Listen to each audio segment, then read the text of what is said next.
Olá meninos, tudo bem com vocês? Hoje nós vamos iniciar nosso segundo bimestre.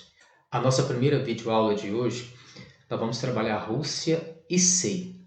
Nessa aula nós vamos compreender a formação da SEI e a sua crise no qual ela vem passando. Também refletir sobre a supremacia russa desde a época da União Soviética até os dias atuais com a SEI. Também nós vamos fazer uma análise da diversidade étnica e nacional que existe no território russo. E, finalizando, nós iremos comparar os países integrantes e os que saíram da SEI. Vamos lá então? Com a desintegração da União Soviética em 1991, surge aí 15 novas repúblicas independentes.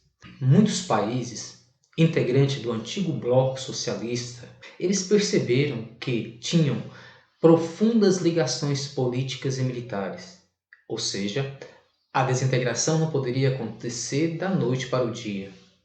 Esses novos países, oriundos dessa dissolução, eles se organizam, começam a lutar para tentar superar e para eliminar as características deixadas pelas décadas do regime político territorial de planificação da economia.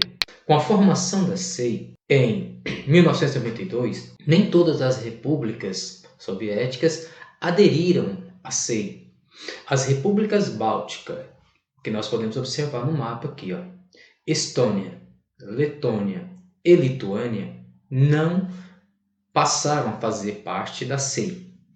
Ou seja, das 15 repúblicas, então, apenas 12 aderiram a esse novo projeto da formação da SEI. Os objetivos da SEI são objetivos que levam ao fortalecimento e à cooperação e à defesa comum entre os membros, tais como definir políticas externas de defesa comum entre todos os participantes do grupo, estabelecer diálogos nas áreas econômicas, políticas e militar entre todos os países membros da comunidade e possibilitar maior cooperação entre os países membros, principalmente em termos de democratização e prevenção ao crime e, da mesma forma, o terrorismo. A Geórgia integrou a comunidade dos Estados Independentes desde 1993, mas em 14 de agosto de 2018, o seu parlamento, por unanimidade, aprovou a saída do bloco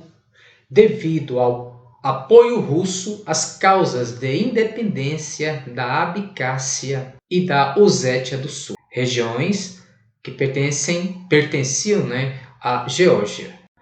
Aqui nós podemos verificar a Abcásia e a Ossétia do Sul. Essa região é de maioria russa, tanto aqui na Ossétia quanto aqui na Abcásia.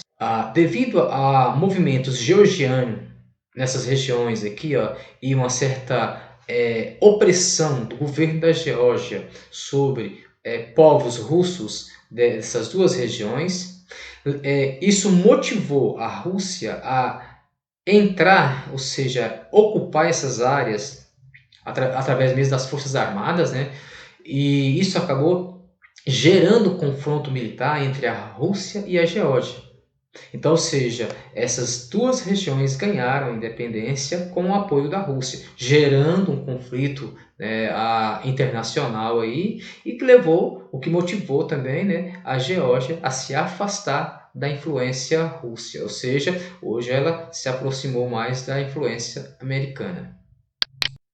Em 1992, o Azerbaijão, esse paísinho aqui, ao sudoeste da Rússia, se tornou apenas um país observador da SEI. Como país observador, ele participa das reuniões, ele só não toma decisões junto com o grupo. Dentro do grupo há certos desentendimentos, que muitas das vezes é motivo para que as negociações não vá para frente. Nós podemos citar um exemplo claro, o conflito entre Rússia e Ucrânia. O motivo, quando a Rússia anexou a Crimeia, quando percebeu que a Ucrânia estava se aproximando da União Europeia, isso acabou gerando um conflito de interesses russos, que de certa forma houve um distanciamento entre Ucrânia e a Rússia. Então, desde a anexação dessa região da Crimeia pela Rússia, a Ucrânia, a partir de 2014, então, costuma não comparecer nas reuniões de cúpula da CEI, o que, de certa forma, acaba gerando um impasse dentro do bloco. A Ucrânia ainda não ratificou seu estatuto e continua sendo membro da organização. Percebe-se também constantes conflitos internos por disputas de fronteiras que acabam gerando protestos contra a interferência russa nos países da CEI. Discussões também são debatidas sempre em relação também à repartição da dívida deixada pela antiga União Soviética. Não há um certo consenso de como, essa dívida vai ser paga. Também crises econômicas que afetam diretamente a Rússia, que consequentemente enfraquece a liderança da CEI. A CEI, apenas em parte, pode ser considerada uma herdeira da União Soviética. Ela é herdeira da União Soviética porque ainda mantém-se a supremacia russa naquela região. Mas, em parte, ela não pode ser considerada porque ela não é um Estado-nação. Ela, na realidade, ela é uma organização econômica e política inspirada nos moldes da União Europeia. O que se percebe nessa região da CEI é que vários países já criaram sua moeda própria, ou seja, já saindo da influência do rublo russo. Alguns países até criaram suas próprias forças armadas, entrando em conflito com a Rússia nessa região. No mapa nós observamos a área de abrangência da CEI. Ocupa um território muito grande, em torno de 22 milhões de quilômetros quadrados. A Rússia possui o maior território, a maior população e a maior renda do bloco econômico. Observando o mapa, onde nós podemos verificar todos os participantes da CEI, aqui verificamos todos os países membros da Comunidade dos Estados Independentes. Nós podemos visualizar que uma parte desse bloco está na Europa e a outra parte está na Ásia. Observando então essa localização, a gente percebe que na parte europeia localiza-se a Rússia, parte russa aqui, onde está Moscou, a capital, Ucrânia, aqui, a Geórgia, mais embaixo aqui, a Geórgia hoje já não faz mais parte, Armênia, Belarus, também temos aí a Moldávia e o Azerbaijão. Na parte asiática, nós localizamos aí a parte russa também aqui, o Cazaquistão, o Quirguistão, temos também o Tajiquistão, Turcomenistão e Uzbequistão, nessas áreas aqui, na fronteira oeste com a China. Com uma área muito extensa, o quadro natural da CEI é muito diversificado. Está localizado praticamente todo acima do Trópico de Câncer e é cortado ao norte pelo Círculo Polar Ártico. Seu litoral é muito extenso. Aqui nós podemos verificar isso.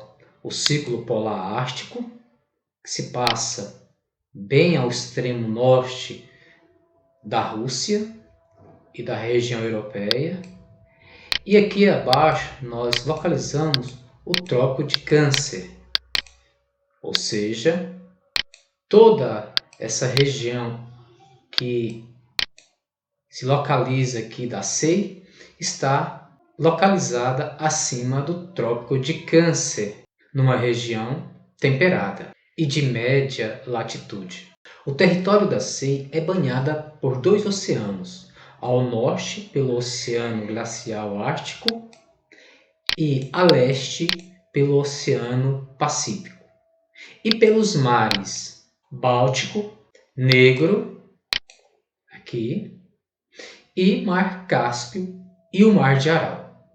Esses são as áreas litorâneas da SEI. O território da SEI, por ser um território bastante extenso, abrangendo grandes áreas aí, abrange desde grandes planícies como a planície russa, a planície da Sibéria Ocidental, como também as áreas do Planalto Central Siberiano, áreas Montes Verkhoyansk, Montes Kolyma e o Monte Altai. E também planaltos, grande altitude aí, como o Planalto de Pamir, né? O Planalto de Pamir está acima de 13.000 metros. Em contraste ao Planalto de Pamir, nós temos regiões bastante baixas, como as depressões Caspiana, que são depressões absolutas, que estão abaixo do nível do mar, 0 metros. Pelas cores aqui, nós podemos visualizar a altitude predominante nos relevos aí, ó. Por estar numa região entre o Trópico de Câncer e o Ciclo Polar Ártico, toda essa região possui climas extremos, de frio a polar e as regiões frias também nas regiões montanhosas. Predomina-se aí uma diversidade de vegetação, ou a forma de relacionar os elementos da natureza, como, por exemplo, maritimidade, continentalidade, correntes marítimas, massas de ar, altitude, latitude, vai ocorrer mudanças nas formações climáticas, consequentemente também isso vai mudar na forma da vegetação. Lembrando que essas regiões mais aqui ao extremo norte estão nas regiões de alta latitude, né? Toda essa área aqui abaixo do ciclo polar ártico está nas regiões de média latitude, né? Então, assim, entre o Trópico de Câncer e o ciclo polar ártico, toda essa região de média latitude, predominando aí climas mais frios. E isso faz com que surjam determinados tipos de vegetação, como aqui nós podemos observar a boreal, mais verde aqui, né? A florestas de montanha, as áreas de estepes, que predominam aí nas regiões mais ao sul, áreas de florestas densas e fechadas, mais próximo de Moscou, aqui nas regiões próximas aqui do Oceano Pacífico, né, influenciada pelas águas quentes trazidas, vindas oriundas das águas do Índico lá. Temos também aí as tundras que predominam nas regiões mais elevada no extremo norte da Rússia. A maioria das cidades se concentram nas regiões tanto a oeste, sudoeste e norte. Isso porque, se compararmos ao mapa anterior, nós observamos que os fatores naturais tendem a influenciar diretamente tanto a ocupação humana quanto o uso do solo.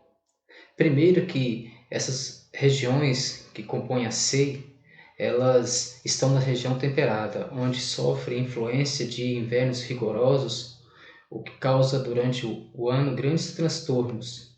Só para a gente ter uma ideia, nas regiões siberianas, mais ao norte da Rússia, as temperaturas chegam a 69 graus negativo, isso em torno de 4 a 6 meses do ano. Ou seja, esses invernos rigorosos, eles vão afetar diretamente a produção econômica, da mesma forma que vão afetar os meios de transporte, congelando os rios, causa, né, um certo prejuízo ao escoamento da produção. Também no período de verão, quando ocorre o rápido degelo, causando prejuízos tanto à produção também agrícola, quanto também às infraestruturas.